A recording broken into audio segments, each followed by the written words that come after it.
జన్మల నుంచి మనలో అహంకారం గూడు కట్టుకొని ఉంది, బాగా దృఢపడిపోయింది. దాన్ని తొలగించడం అనేటువంటిది చాలా కష్టం. పండితులైనటువంటి వాళ్ళకు కూడా అది మహా కష్టమైనటువంటిది. అయినప్పటికీ కూడా ఏదో ఒక విధంగా మనం అహంకారాన్ని తొలగించుకోవాల్సినటువంటి అవసరం ఉంది కాబట్టి దానికి మార్గాన్ని చెబుతున్నారు ఇక్కడ శంకరాచార్యుల వారు.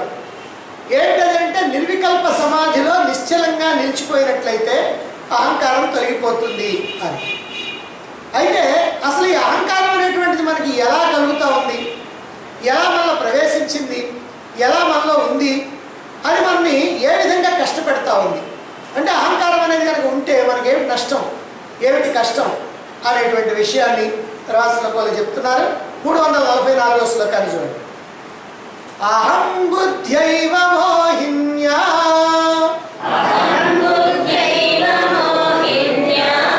యోజయిత్వా వృతేర్బలాత్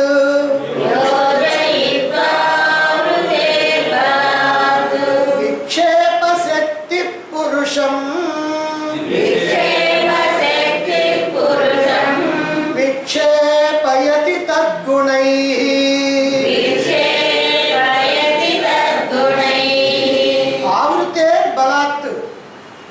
ఆవృతేర్బలాత్ ఆవరించడం వల్ల, ఆవరణ యొక్క శక్తి వల్ల, ఆవరణ యొక్క బలం చేత.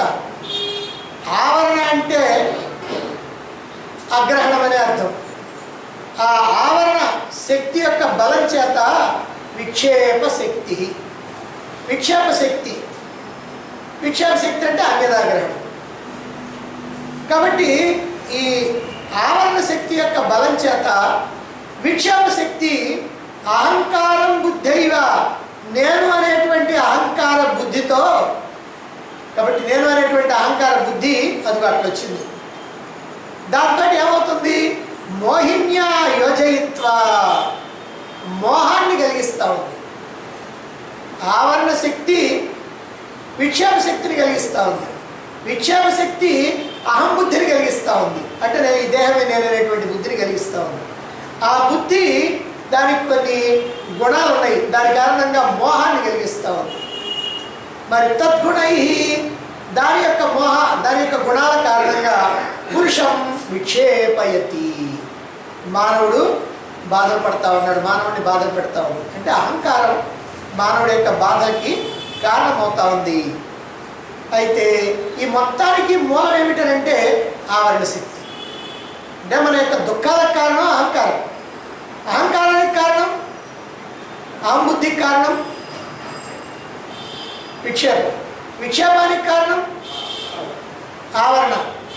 కాబట్టి ఆవరణ వల్ల విక్షేపం కలుగుతుంది, విక్షేపం వల్ల అహం బుద్ధి కలుగుతుంది, అహం బుద్ధి వల్ల దుఃఖాలు కలుగుతాయి.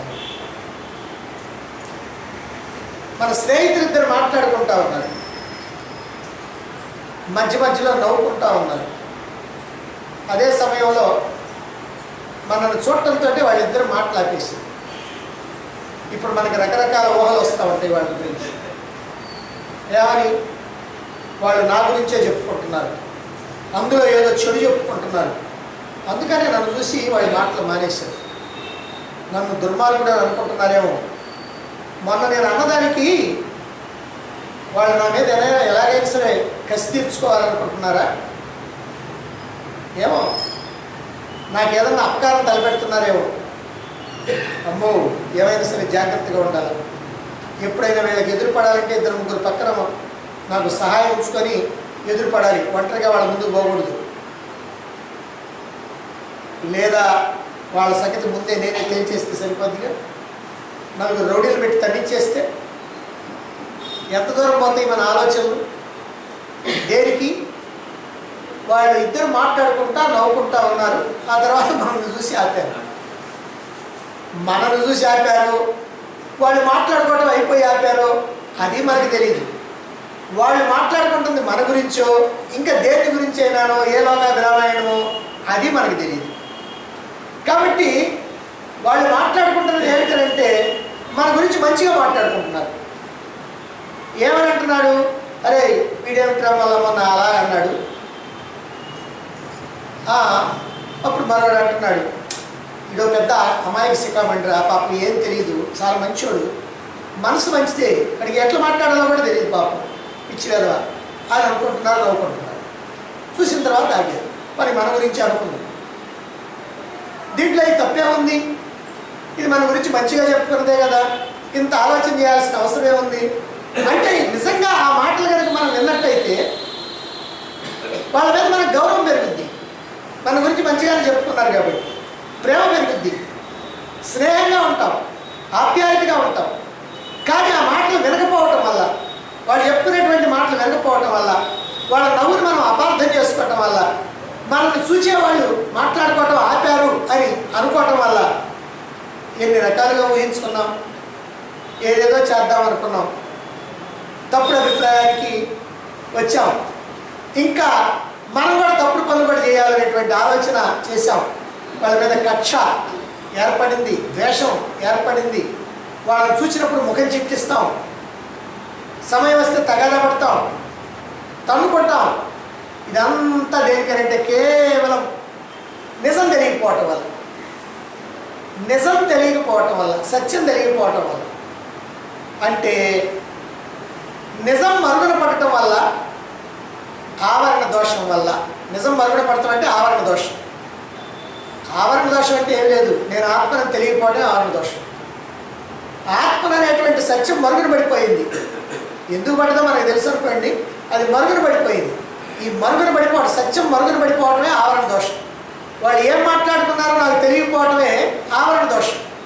ఆ ఆవరణ దోషం కారణంగా విక్షేపం, అటు చేద్దాం, ఇది చేద్దాం, అట్లా చేద్దాం, ఇట్లా చేద్దాం, రకరకాల ఆలోచన. ఇది ఆవరణ విక్షేపం. ఇక్కడ కూడా ఏమవుతుందనంటే, ఈ ఆవరణ దోషం కారణంగా అనేక రకాలైనటువంటి ఆలోచనలు వస్తూ ఉన్నాయి, అలసడులు కలుగుతూ ఉన్నాయి, ఉద్రేకాలు కలుగుతూ ఉన్నాయి, మానసికమైనటువంటి అశాంతి కలుగుతూ ఉంది. కాబట్టి ఈ ఆవరణ దోషం విక్షేప దోషం. ఆవరణ వల్ల విక్షేపం, ఆవరణ లేకపోతే విక్షేపం ఉండదు. అది మనం సత్యంగా వింటే ఏ విక్షేపాలు మనకు ఉండవు. అదేవిధంగా ఈ ఆవరణ దోషం వల్ల నేను ఆత్మను అనేటువంటి విషయం తెలియకపోతా ఉంది. ఆవరణ దోషం వల్లనే ఆత్మనని మనకి తెలియటల్లా. దానివల్ల జీవుణ్ణి అని అనుకుంటున్నాం, అది విక్షేపం. ఆవరణ ఉంది కాబట్టి విక్షేపం. అంటే ఈ జీవుణ్ణి అనుకోవటం వల్ల అనేక రకాలైనటువంటి ఆలోచనలు వస్తున్నాయి, అనేక రకాలైనటువంటి కోరికలు కలుగుతున్నాయి, అనేక రకాలైనటువంటి మనుషులు చూస్తున్నాం, ఈ జగత్తును చూస్తున్నాం, ప్రపంచాన్ని చూస్తున్నాం, దాని గురించి ఏదో అనుకుంటున్నాం, ఏదో కావాలనుకుంటున్నాం, కోరికలు కోరుకుంటున్నాం, ఆశలు పడుతున్నాం, అభాస పాలవుతున్నాం, రకరకాలైనటువంటి వ్యవహారాలు జరుగుతాం.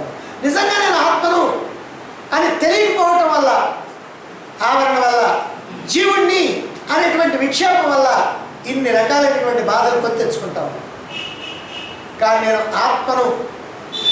ఆత్మనైనటువంటి నాకు రూపం లేదు, గుణం లేదు, నాకు ఏ మార్పులు లేవు, నేను ఎప్పుడూ పుట్టలేదు, నేను ఎప్పుడూ చావను, నాకు ఆకలి దప్పికలు లేవు, కులగోత్రాలు లేవు, నామరూపాలు లేవు, నాకు చేయవలసినటువంటి కర్మలు లేవు, నిర్వర్తించవలసినటువంటి కర్తవ్యాలు లేవు, నేను ఎక్కడో కేవలం ఒక చోట ఉండేవాడిని కాదు, నేను సర్వత్రా ఉండేటువంటి వాడిని, సూక్ష్మాతి సూక్ష్మమైన వాడిని, స్వయం ప్రకాశమైనటువంటి వాడిని, నాకన్నా అన్యముగా రెండవదేమీ లేదు, ఉన్నదంతా నేనే అనేటువంటి ఈ భావన, ఈ ఆత్మభావన ఎవరైతే నిత్యము నిరంతరము అలా చేస్తూ అలా ఆనందంగా ఉండటానికి ప్రయత్నం చేస్తారో అటువంటి వాళ్ళల్లో ఏ రకమైనటువంటి ఆవరణ దోషం లేదు. అలా కాకుండా నేను ఈ దేహాన్ని అని ఎప్పుడైతే అనుకున్నావో, నేను జీవుణ్ణి అని ఎప్పుడైతే అనుకున్నావో, నీలో ఆవరణ దోషం ఉంది. కాబట్టి ఈ విషయాలన్నీ కూడా మనకి తెలియదు, తెలిసిన జ్ఞానం కప్పబడి ఉంది. ఆత్మను నేను అనేటువంటి విషయం మనకి తెలియదు. తెలియదు అని అంటే వింటున్నాం కాబట్టి తెలుసు, కానీ లోకులందరికీ తెలియదు. అందరి సంగతి ఎవరికి తెలియదు. తెలిసిన వాళ్ళకి గుర్తుండదు, అనుభవం ఉండదు. నేను ఆత్మను అనేటువంటి ఆ భావన నిరంతరము కూడా ఉండదు. అంటే ఏమిటనమాట, ఆ ఆత్మను తెలిసినటువంటి వాడు ఆత్మగా ఎందుకు ఉండటం లేదంటే ఆ ఆత్మని ఆవరణ కప్పేసింది. ఏ కప్పేసింది? అజ్ఞానం కప్పేసింది. ప్రపంచ జ్ఞానం కప్పేసింది. అజ్ఞానం కప్పింది అనుకున్న పోయినా ప్రపంచ జ్ఞానం కప్పేసింది, అది అజ్ఞానమే. ఎందుకని? మనం ఎప్పుడు కూడా ప్రపంచాన్ని గురించి ఆలోచిస్తాం, వ్యక్తుల గురించి ఆలోచిస్తాం, ఈ దేహాల గురించి ఆలోచిస్తాం, డబ్బుల గురించి ఆలోచిస్తాం, ఇళ్ళు వాకిళ్ళ గురించి ఆలోచిస్తాం, వస్తువుల గురించి ఆలోచిస్తాం. ఇలా ఆలోచిస్తూ ఆలోచిస్తూ ఆలోచిస్తూ ఆత్మ గురించి ఆలోచించడానికి మనకు టైం సరిపోవట్లేదు. అందుకనే శంకరాచార్య వారు చెప్పింది, బాలస్తావత్ క్రీడాసక్త, తరుణస్తావత్ తరుణీసక్త, వృద్ధస్తావత్ చింతాసక్త, పరమే బ్రహ్మణి కోపిన సక్త. చిన్నప్పుడేమో ఆటలాడుకుంటావు, యవనం వస్తేనేమో అబ్బాయిలు అమ్మాయిలు వ్యవహారంలో ఉంటావు, మరి వృద్ధాప్యం వస్తేమో చింతలతో గడిచిపోద్ది. నా సంగతి ఎప్పుడయ్యా నువ్వు చెప్పుకునేది అని భగవంతుడు అడుగుతున్నాడు. కాబట్టి భగవంతుడి గురించి తలుచుకోవడానికి మనకు టైం కావాలి. భగవంతుడి గురించి అంటే వేరే అర్థం వస్తుందండి. అంటే మనం కనుక ఏదైనా కోరికలు కనుక ఉన్నట్టు ఆ కోరికల కోసం దేవుడు తలుచుకుంటాను. ఏమంటే నేను తలుచుకుంటానే ఉన్నానండి, రోజు తలుచుకుంటానండి, రోజు దేవాలయానికి పోతానండి, రోజు మొక్కుతుంటానండి. అయితే నేను ఆత్మని అనేటువంటి భావన కనుక నీకు ఉన్నట్లయితే అది నిజంగా సత్యస్వరూపంలో నిలవటం. ఇక మిగిలినంతా కూడా మామూలు ప్రకృతి, అంత అనాత్మ. ఈ దేహం అనాత్మ, ఆ విగ్రహం అనాత్మ, ఆ గుడి అనాత్మ, అన్ని అనాత్మే. ఒక్క ఈ దేహేంద్రియ మనోబుద్ధులకి చైతన్యాన్ని ఇస్తూ తానుగా కేవలంగా ఈ దేహమునందంతటా నకసిక పర్యంతం వ్యాపించి ఉన్నటువంటి సూక్ష్మాతి సూక్ష్మ చైతన్యమైనటువంటిది ఏదైతే ఉందో అది ఒకటే సత్యం. అదే నేను అనేటువంటి విషయాన్నే మనం ఇక్కడ మర్చిపోతా ఉన్నాం. దాన్ని ఆవరణ దోషం అన్నారు. అంటే జ్ఞానం అజ్ఞానం చేత కప్పబడి ఉందన్నమాట. ఆత్మ అంటే జ్ఞానం, అనాత్మ అంటే అజ్ఞానం. ఈ అజ్ఞానం జ్ఞానాన్ని కప్పేసింది. ఎప్పుడైతే ఈ భావం కప్పబడిందో, సత్యం మనకి తెలియటం లేదో, అనేక రకాలైనటువంటి భావాలు ఆలోచనలు కలుగుతూ ఉంటాయి. సత్యం కప్పబడటం ఆవరణ, అనేక భావాలు కలగటం విక్షేపం. ఆత్మని తెలియనటువంటి దోషం వల్ల నేను జీవుణ్ణి అనుకుంటున్నా, మనిషిని అనుకుంటున్నా, పురుషుణ్ణి అనుకుంటున్నా, స్త్రీని అనుకుంటున్నా, బ్రాహ్మణుణ్ణి అనుకుంటున్నా, వైశ్యుణ్ణి అనుకుంటున్నా, క్షత్రియుణ్ణి అనుకుంటున్నా, ఇలా రకరకాలుగా అనుకుంటున్నాం. ఇదే అనుకోవటమే విక్షేప శక్తి. నేను చిన్నప్పుడు ఎంతో ముద్దుగా ఉన్నాను, ఇప్పుడు ఇలా మారిపోయాను. అప్పుడు సన్నగా ఉన్నాను, ఇప్పుడు లావయ్యాను. నేను అప్పుడు పొడుగ్గా ఉన్నట్టున్నాను, ఇప్పుడు పొట్టిగా ఉన్నట్టున్నాను. అప్పుడు మంచివాడిని, ఇప్పుడు అంత మంచితనం నా దగ్గర లేదు. తప్పు చేసినటువంటి వాడిని చూస్తే కోపం వస్తూ ఉంటుంది. మరి రకరకాలైనటువంటి ఆలోచనలన్నీ కూడా ఇవన్నీ కలుగుతూ ఉంటాయి. ఎందుకు? ఇదంతా కూడా విక్షేపం. ఎందుకని? నేను అది ఇది అని పూర్వం కానించి తలుచుకుంటా భవిష్యత్తు వర్తమానం అన్నీ తలుచుకోవటం దేనికని అంటే ఈ దేహం నేను అనుకోవటం వల్ల, ఈ మనసు నేను అనుకోవటం వల్ల, ఈ బుద్ధి నేను అనుకోవటం వల్ల. అదే ఆత్మని నేను అనుకుంటే చిన్నప్పుడు నేను పొట్టిగా ఉన్నాను, ఇప్పుడు పొడుగ్గా ఉన్నాను, అప్పుడు లావుగా ఉన్నాను, ఇప్పుడు సన్నంగా ఉన్నాను అనుకుంటా. ఆత్మ అప్పుడైనా ఇప్పుడైనా ఎప్పుడైనా ఎప్పుడు ఒకటి. కనుక నేను ఆత్మగా ఉండక ఆత్మని మర్చి ఆవరణ శక్తి వల్ల విక్షేపం కలిగింది కనుక, వేరే భావం వచ్చింది కనుక, అందుకని దీని గురించినటువంటి ఆలోచనలే మనం చేస్తాం. మరి ఈ విక్షేపాల వల్ల ఏం జరుగుతుంది? ఇలాంటి విక్షేపం వల్ల ఏమవుతుంది? మనస్సు అలజడిలో పాలైపోతూ ఉంది. దుఃఖం కలిగితే ఆనందం కోసం బయటికి పరిగెడుతున్నాం.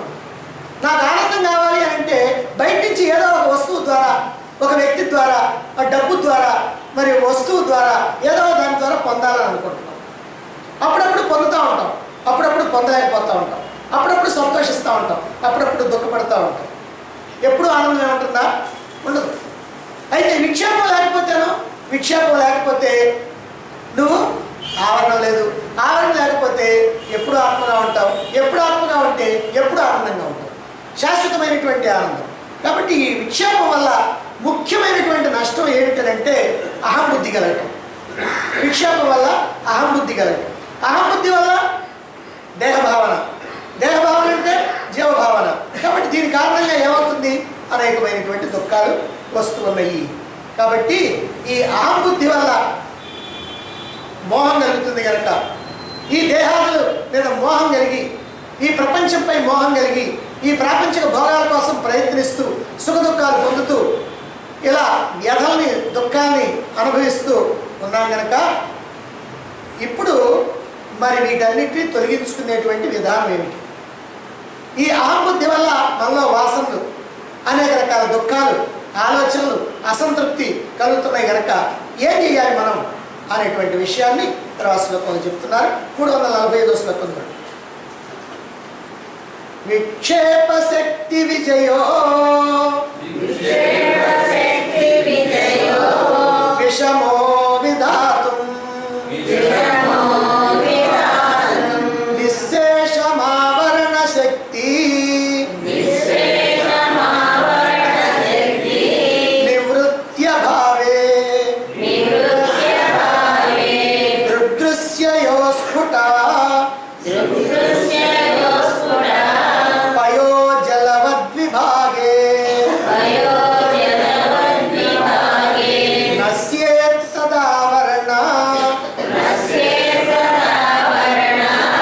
ఆత్మని చ స్వభావాత్ నిస్సంశయేన భవతి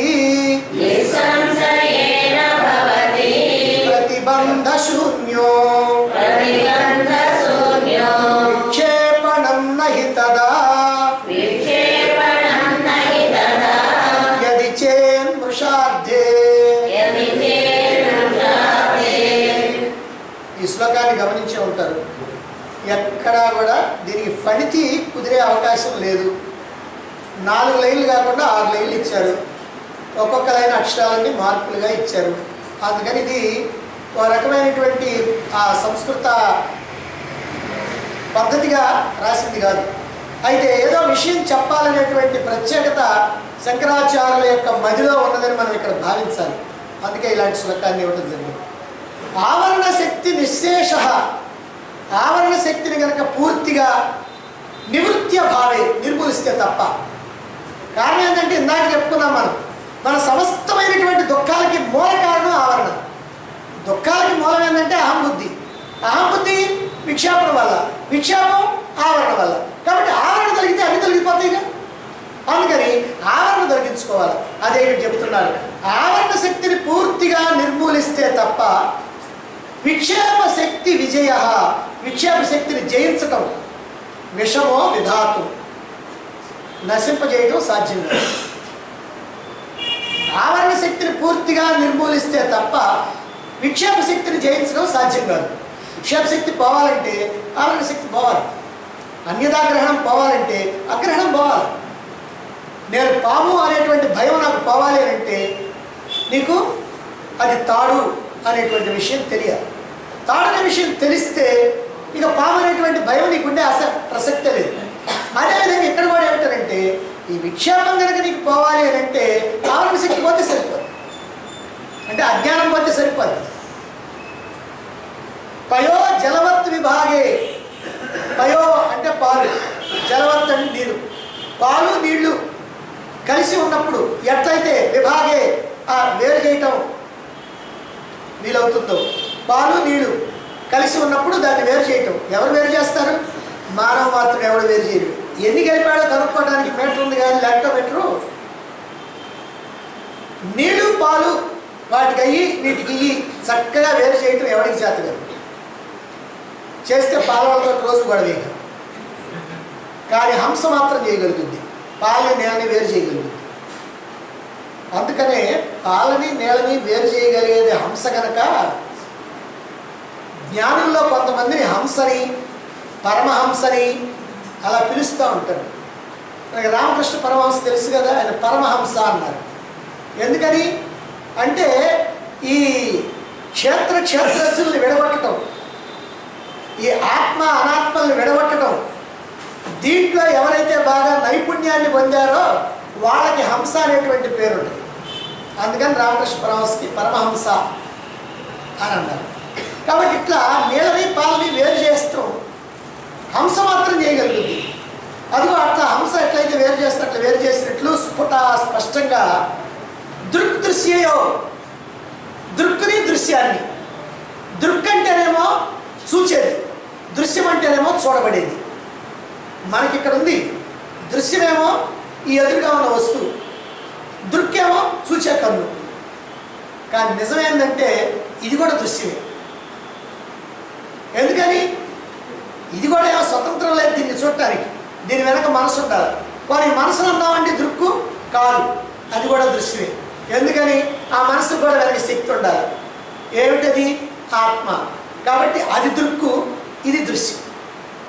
సరే, ఆత్మను కూడా చూడటానికి ఏమైనా ఉందా అండి? ఉంటే అది దృక్కు అవుద్ది, ఇది దృశ్యం అవుద్ది. కానీ ఆత్మను చూడటానికి ఏమీ లేదు. ఆత్మని ఆత్మే చూడాలి. ఆత్మ తనంతట తానుగా వ్యక్తం కావాలి.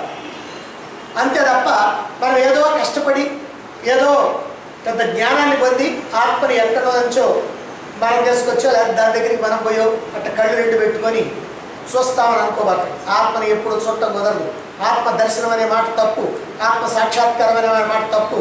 అయినా ఎందుకు వాడతామంటే అర్థం చేసుకోవటం కోసం వాడతాం. కాబట్టి నేను ఆత్మను అనేటువంటి అనుభూతి కలగటమే ఆత్మ సాక్షాత్కారం. నేను ఆత్మని ఎల్లప్పుడూ కూడా నిత్యము నిరంతరము కూడా సర్వకాల సర్వావస్థల్లో ఎవరైతే అలా ఆ భావనలో ఉండగలుగుతారో, భావించకుండా ఉండగలుగుతారో అది అనుభూతి. ఇప్పుడు నేను మనిషిని అనే అనుభూతి ఉంది కదా, పురుషుడిని అనే అనుభూతి ఉంది కదా, స్త్రీని అనే అనుభూతి ఉంది కదా. ఇదిగో ఈ ప్రకారంగా ఎవరైతే ఉంటారో ఆత్మని అని కనుక ఎవరైతే ఉంటారో అదిగో అటువంటి వాళ్ళని ఇక్కడ జ్ఞానులు అని అంటారు. కాబట్టి ఈ దృక్కుని దృశ్యాన్ని అంటే ఆత్మని అనాత్మని. అనాత్మ అంటే ప్రపంచం, దేహాదులు. ఎప్పుడు కూడా ప్రపంచం నుంచి దేహాన్ని విడదీయకండి. మనకి విడదీయటం బాగానే అలవాటు. ప్రపంచం నుంచి దేహాన్ని కనుక విడదీస్తే ప్రపంచం దృశ్యమవుద్ది, దేహం దృక్కవుద్ది. అక్కడ పడుతున్నాం పొరపాటు. ఎందుకనంటే ఈ దేహం ఏమో నేను అనేటువంటి భావన ఉండటం వల్ల. కనుక ఎప్పుడు కూడా ప్రపంచం అని అంటే ఇది కూడా ప్రపంచమే. దీన్ని దాన్ని రెండింటినీ కలిపి చూసే నేను, అది దృక్కు, అది ఆత్మ, అది తెలుసుకునేది. కాబట్టి మిగిలినవన్నీ తెలియబడి, అందుకని ఈ దృక్కు దృశ్యాన్ని, ఆత్మను ప్రపంచాన్ని, ఆత్మను అనాత్మని వేరు చేస్తే స్వభావాత్ సహజంగానే ఆవరణం ఆత్మని నశ్యత్. ఈ ఆవరణ శక్తి ఆత్మలో కలిసిపోతుంది, నశించిపోతుంది. ఇక ఆవరణ శక్తి ఉండదు. మనకు కావాల్సింది ఏంది? ఆవరణ శక్తి నశించడమే. ఆవరణ శక్తి పోవాలి మనకి. కాబట్టి ఆవరణ శక్తి పోవడానికి దృగ్దృశ్య వివేకం కావాలి. దృక్కుని దృశ్యాన్ని వేరు చేసేటువంటి చైతన్యం కావాలి. అంటే క్షేత్రాన్ని క్షేత్రచుడిని విడగొట్టేటువంటి తెలివి కావాలి. నా దగ్గర అంత తెలివి లేదండి, అసలు నువ్వే తెలివయ్యా, ఇంకా నీ దగ్గర తెలివి ఉండేది. నా దగ్గర తెలివి ఉందండి అనేవాడు, నాకు తెలివి లేదండి అనేవాడు. ఇద్దరికీ ఓ తెలివి ఉంది. ఏమిటది? నాకు తెలివి ఉంది అనేటువంటి తెలివి, నాకు తెలివి లేదనేటువంటి తెలివి. ఆ తెలివినే అది ఆత్మ. ఈ ఉన్నది లేదనుకున్నది మాత్రం ఇది అనాత్మ. కాబట్టి బుద్ధికి తెలివి ఉందో తెలివి లేదో, బుద్ధికి తెలివి ఉన్నా తెలివి ఉందని తెలుసు, బుద్ధికి తెలివి లేకపోతే నాకు తెలివి లేదండి అని తెలుసు. నాకు తెలివి లేదండి అని తెలుసుకున్న వాడికి కూడా ఆ తెలుసుకున్న తెలివి ఉంది కదూ, అది ఆత్మ. దానితో ఐక్యం కావాలి. అందుకని ఇక్కడ ఈ దృగ్దృశ్య విభాగం సహజంగా ఏమవుతుంది? ఈ ఆవరణ శక్తి కాస్త, అంటే ఈ అజ్ఞానం కాస్త ఆత్మలో నశించిపోతుంది. తదా యది చేన్, ఈ దృశ్యాన్ని వేరు చేయటం వల్ల మృషార్థే, ఈ మిథ్యా జగత్తులో, జగత్తంతా మిథ్య కదా, నిజంగా లేదు కదా, లేకపోయినా ఊరికినట్లు కనిపిస్తూ ఉంది కదా రాత్రి కల్లాగా. అందుకని ఈ మిథ్యా జగత్తులో విక్షేపణం నహి, ఇక విక్షేపాలు అనేటువంటివి ఉండవు.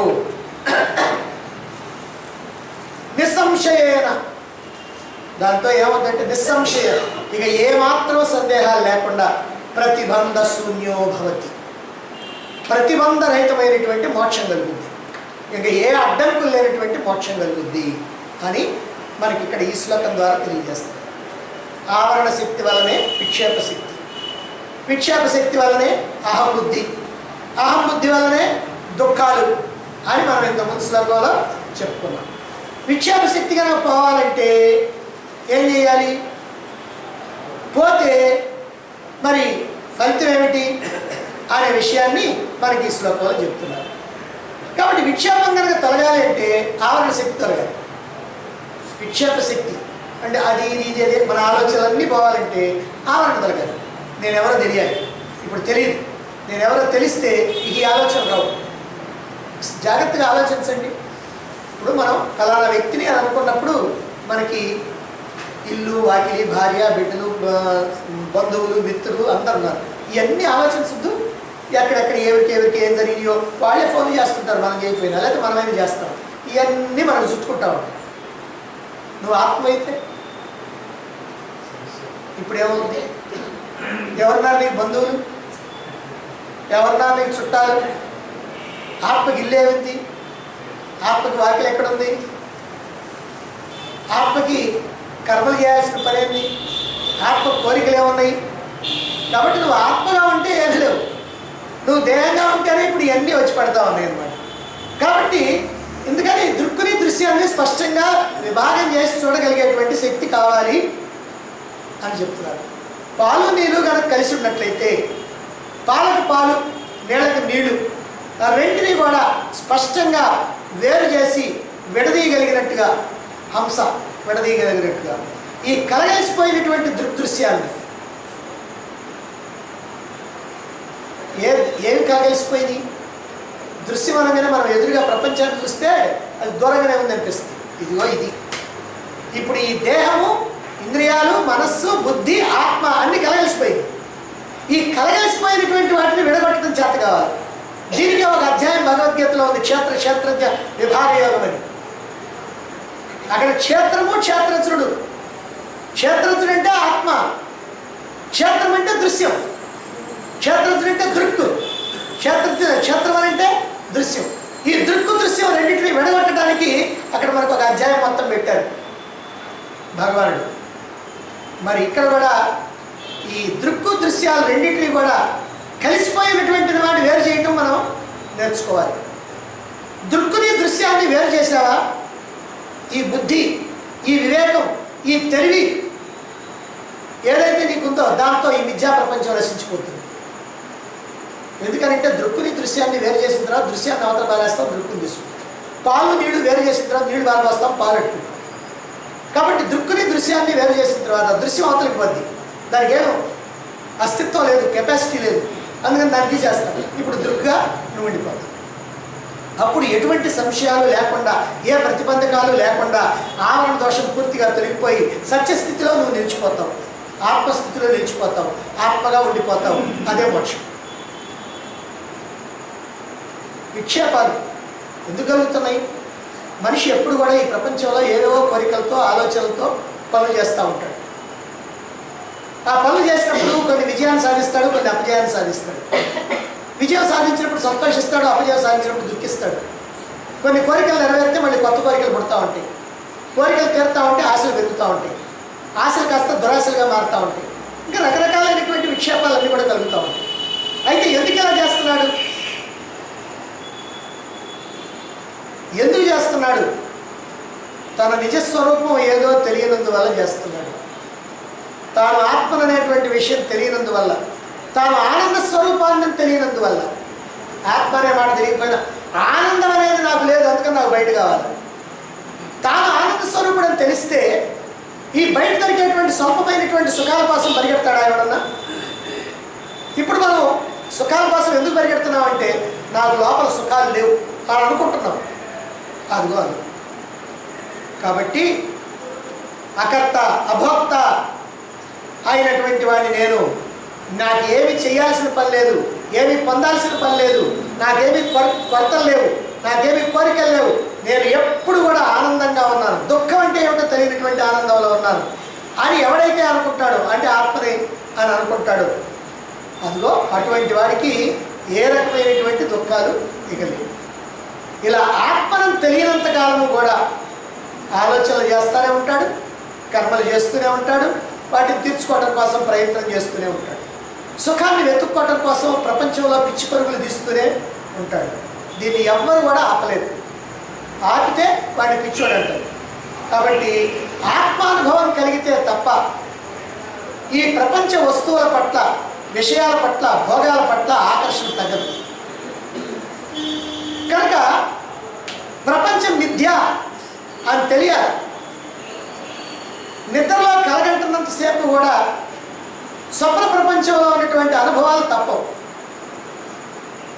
స్వప్నంలో ఒక పులి నిన్ను తరుగుతూ ఉంది. ఇది కలగదా, నాకేం పర్వాలేదని అనుకుంటున్నావా? అమ్మో పులి జరుగుతుంది అనుకుంటున్నావు, బరబర పరిగెత్తున్నావు, చెమటలు దిగ్గారిపోతా ఉంది. పరిగెత్తి పరిగెత్తి పరిగెత్తి ఎదురుగా ఒళ్ళకం పుట్టు దాని మీద పడ్డావు.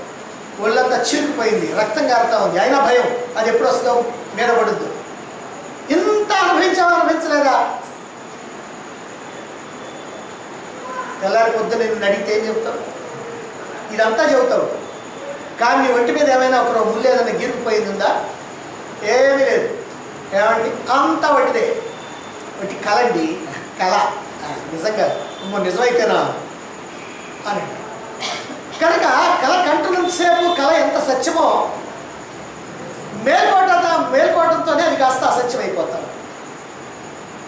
మేల్కొన్నప్పుడు మాత్రమే ఈ స్వప్న ప్రపంచం ఒట్టిదే అని నువ్వు చెప్పగలుగుతా ఉన్నావు.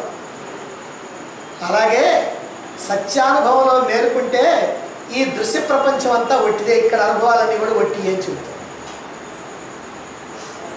అంటే సత్యానుభవం కలగటం అంటే ఈ జాగ్రత్త అవస్థలో జీవుడిగా వ్యవహరిస్తున్నటువంటి నీవు నేను జీవుడిని కాదు ఆత్మని అని ఎప్పుడైతే తెలుసుకున్నావో, ఆత్మను తెలుసుకోవడంతో ఈ ప్రపంచంలో ఇంతకాలము నువ్వు వ్యవహరించినటువంటి తీరు, నువ్వు పడ్డటువంటి సుఖాలు, కష్టాలు, దుఃఖాలు, బాధలు అన్నీ కూడా ఒట్టిదే. ఏమండి అనవలేండి, ఇంత గట్టిగా పడుతున్నాక. అవును, రాత్రి మాత్రం మళ్ళా రాత్రి ఎంత బాధలు పడ్డావు, ఎంత కష్టపడ్డావు, ఎంత శరీరం దొక్కపోయింది, గీరుకుపోయింది, రక్తం గారింది. అయినా సరే తెల్లారిటప్పుడు లేదే. ఎందుకని? ఆ స్వప్నంలో నుంచి మేలుకోవటం వల్ల. ఇప్పుడు కూడా జాగ్రత్తల నుంచి కనుక నువ్వు మేలుకున్నావా, ఈ జాగ్రత్త అంతా వచ్చింది. ఆ జాగ్రత్తల నుంచి మేలుకోవటం ఇప్పుడు మనం నేర్చుకోవాలి.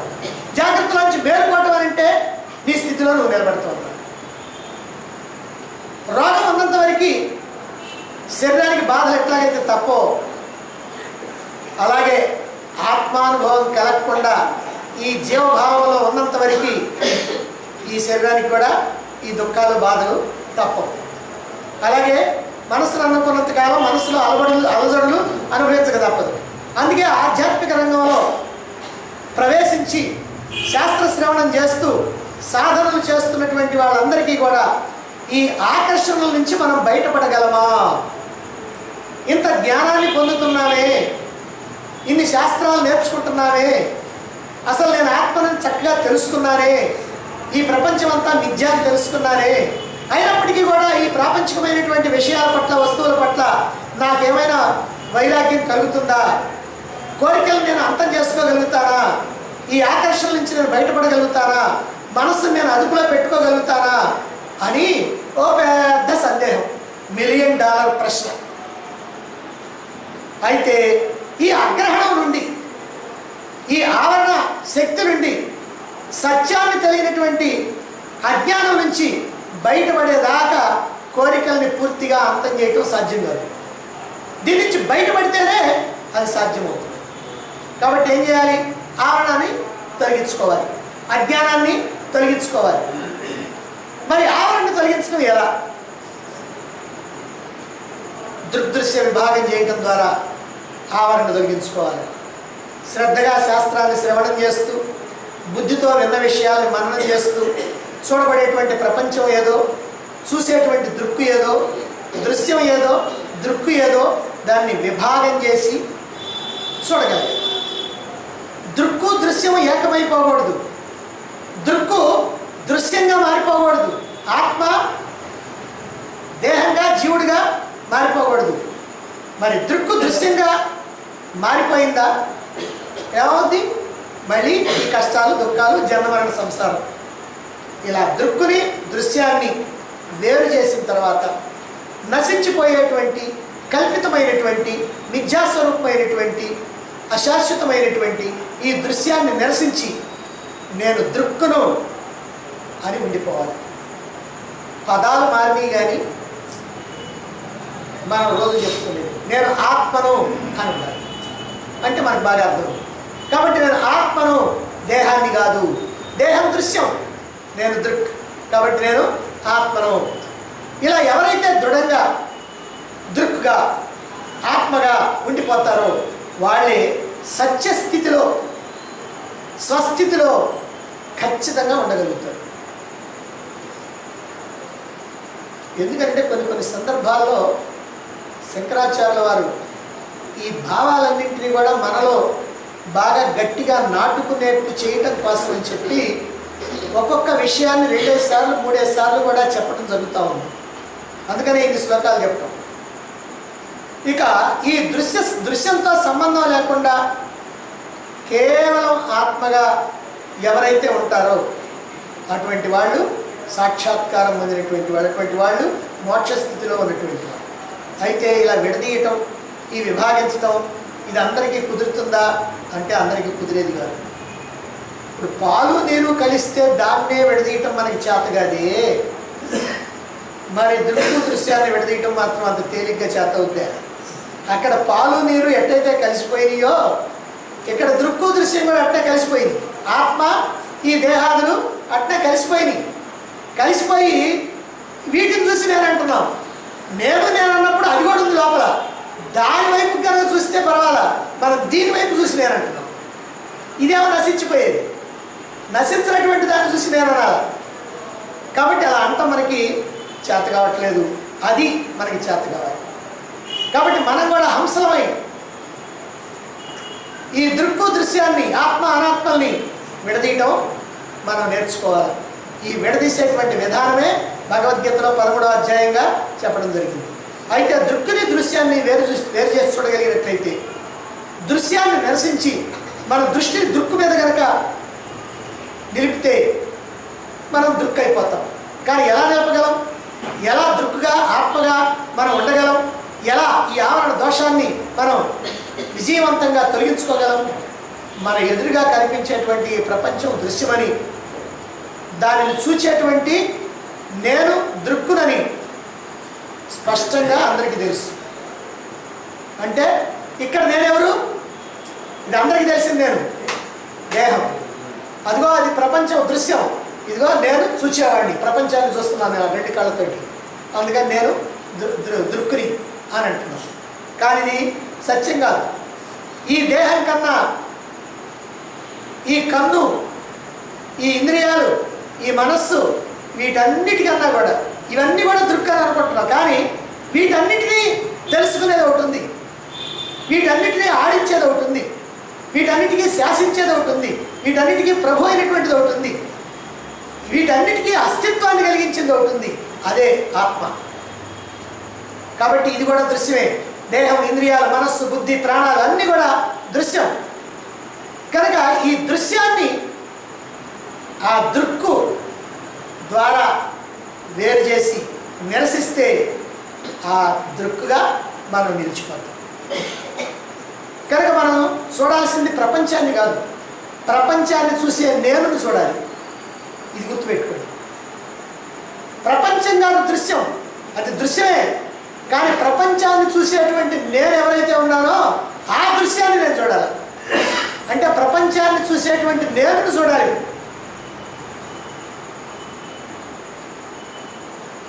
ప్రపంచాన్ని చూచేటువంటి అనుభవించేటువంటివి దేహంలో బుద్ధులు. కాబట్టి వాటిని చూడాలి. వాటిని కనుక చూస్తూ ఉంటే అవి నాకన్నా వేరైపోతాయి. నేను ఎప్పుడైనా నేను నన్ను చూశానంటే నాకంటే వేరేగా. కాబట్టి ఆత్మగా ఉండి ఈ దేహేంద్రియ మనోబుద్ధులు కనుక వాటిని పరిశీలిస్తూ ఉంటే అప్పుడు నేను వేరైపోతా. ఒక చిన్న మీ సాధనలో ఉపయోగించుకుంటే ఇప్పుడు మనసులో ఆలోచన వచ్చిందనుకోండి, మీరు ప్రశాంతంగా కూర్చొని ఆలోచనలు గమనిస్తున్నారు. ఇతరుల ఆలోచనలు అయితే మీరు గమనించలేరు, కానీ మీ ఆలోచనలు మీరు గమనించగలరుగా. ఈ ఆలోచనలు గమనించే తెలివి ఏదైతే ఉందో అదే ఆత్మ. అది ఆత్మ అని తెలియదు మనకి, నేను తెలుసుకుంటున్నానంటాం. అదే ఆ నేను. ఆ నేను అనేటువంటి దానికి ఆ మూలస్థానం ఏంటంటే అది ఆత్మ. కాబట్టి అక్కడ ఉంది తెలివి. ఆత్మ అంటే తెలివి. కాబట్టి మనసు చేసేటువంటి ఆలోచనల్ని, బుద్ధిలో ఉన్నటువంటి కోరికల్ని, దేహం చేసేటువంటి పనుల్ని అన్నింటినీ తెలుసుకోగలిగేటువంటిది. కాబట్టి ఈ ప్రపంచాన్ని చూసేటువంటి, ఈ ప్రపంచాన్ని అనుభవించేటువంటి, ఈ ప్రపంచాన్ని భోగించేటువంటి ఈ అనాత్మైనటువంటి దేహేంద్రియ మనోబుద్ధులు ఏవైతే ఉన్నాయో వాటిని మనం చూసి వేరు చేయాలి. ఆ వేరు అయినటువంటిది వేరు కనుక అయితే అప్పుడు నేను దృక్ని అయిపోతాను. కాబట్టి దేహ మనోబుద్ధుల దృశ్యం, వీటిని చూస్తున్నటువంటి నేను సాక్షిని, దృక్కుని. సాక్షి భావన అత్యద్భుతమైనటువంటి భావన, అదే సామాన్యమైనటువంటి భావన కాదు, అద్భుతమైనటువంటి భావన సాక్షి భావన. ఎందుకనంటే ఈ దృశ్యాన్ని నేను చూసే నేనెవరిని అనే క్వశ్చన్, నేనెవరిని, ఇదే రమణ మహర్షి ప్రశ్న. నేనెవరిని, ఈ నేనెవరిని అనేటువంటి ప్రశ్న కనుక వేసుకుంటే నేను సాక్షిని అయిపోతాను. సాక్షినైతే ఆత్మనైపోతా, ఆత్మనైతే అది మోక్షం. అందుకనే ప్రతిబంధరహిత మోక్షం కలుగుతుంది అని చెప్పి, నీకు ఏ అడ్డంకి లేకుండా నీకు మోక్షం కలుగుద్ది. ఎప్పుడంటే దృగ్దృశ్య వివేకం, దృగ్దృశ్య విభాగం, క్షేత్రజ్ఞ విభాగం, ఆత్మ అనాత్మల విభాగం. కాబట్టి అనాత్మను కనుక వేరు చేసి నేను కనుక ఆత్మనిగా అయినట్లయితే, అంటే ఆత్మగా చూస్తున్నట్లయితే, ఆత్మగా వేరైపోయినట్లయితే ఇంకేం లేదు, నేను ఆత్మగానే ఉంటాను. అదే ఆత్మ తాదాత్మ్యం. మనకు కావాల్సిన దేహ తాదాత్మ్యం కాదు, ఆత్మ తాదాత్మ్యం. ఆత్మతో తాదాత్మ్యం, ఆత్మతో ఏకత్వం ఇది కలగాలి. కాబట్టి ఇట్లా ఆత్మగా ఉండిపోతాం. ఇదే ఆవరణ తొలగటం, విక్షేపాలు లేకుండా పోవటం, తత్కారణంగా దుఃఖాలు లేకుండా పోవటం. ఇక ఈ దృక్కు దృశ్య ఈ రెండింటిని కూడా విభాగం చేస్తే దీనివల్ల మనకి ఏమిటి ప్రయోజనం అనేటువంటి విషయాన్ని తర్వాత శ్లోకంలో చెప్తున్నారు. 346 శ్లోకం.